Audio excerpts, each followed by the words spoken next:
Αυτό ο κόσμος είναι το σπίτι σου. Ύστερα ο δρόμος που βλέπεις από το παράθυρο. Ύστερα η γειτονιά. Κάτι μεγαλώνει σιγά σιγά μέσα σου καθώς προχωράς από τον ένα δρόμο στον άλλο. Και η πόλη σου φαίνεται όλο ένα και πιο μεγάλη. Αλλά αντί να τη γνωρίζεις, τη χάνεις. Και όταν κάποτε αρχίζει να λες πως την ξέρεις, καταλαβαίνεις πόσο λίγο σου έδωσε τα μυστικά της, πόσο λίγο τη γνώρισες. Όλα είναι ηλιόλουστα και προσπαθώ να το πιστέψω αυτό, πως όλα τα πράγματα θα πάνε καλύτερα από ό,τι είναι.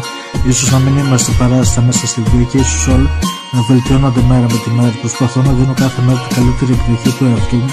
Αν το κάνεις και εσύ, τότε ίσως τα πράγματα να πάνε καλύτερα για όλους μας.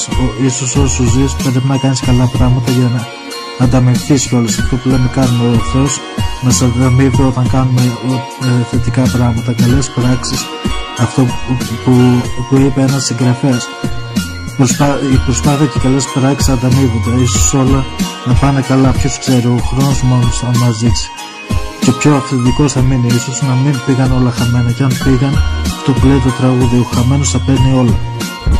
Προσπαθώ να μην τα βλέπω μαύρα, και ας είναι μαύρα όσο το τατουάζ πάνω. Προσπαθώ να τα βλέπω θετικά, όσο τα παιδικά χρόνια στην πλατεία, όσο πρώτο έρωτο, όσο το πρώτο πτυχίο, όσο την πρώτη δουλειά, όσο την πρώτη βόλτα με τα αμάξι. Και ας είμαι μόλις 27, προσπαθώ να τα βλέπω όλα θετικά και σε αυτό το μόνοι από τόσα τσιγάρα που τράβηξα από τα 17. Προσπαθώ να τα βλέπω θετικά και ας με κλείσαν μέσα στο ψυχιατρίο στα 22 μου. Έχασα τη ζωή κάτω από τα πόδια μου. Τα καλύτερα έρχονται, ποιος ξέρει.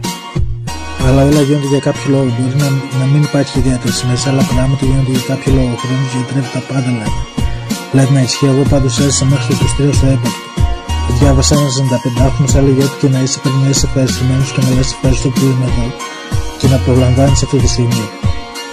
Αν προσέξεις τι γίνεται γύρω σου στην καθημερινότητά μας, γεννάει θαύματα και η ζωή στις πόλεις θαύματα. Οι άνθρωποι φαντάσματα, περάσματα, κοιτώντας μιλάς με τον άλλο κατά με τα μέρα που δεν ξέρεις τι θα φέρει και στις ανάσχυνες χαράματα. Για αυτόν τον λόγο νιώθω ζωντανός, που νιώθω ότι γράφω και προσπαθώ και μπορώ και τα βλέπω θετικά.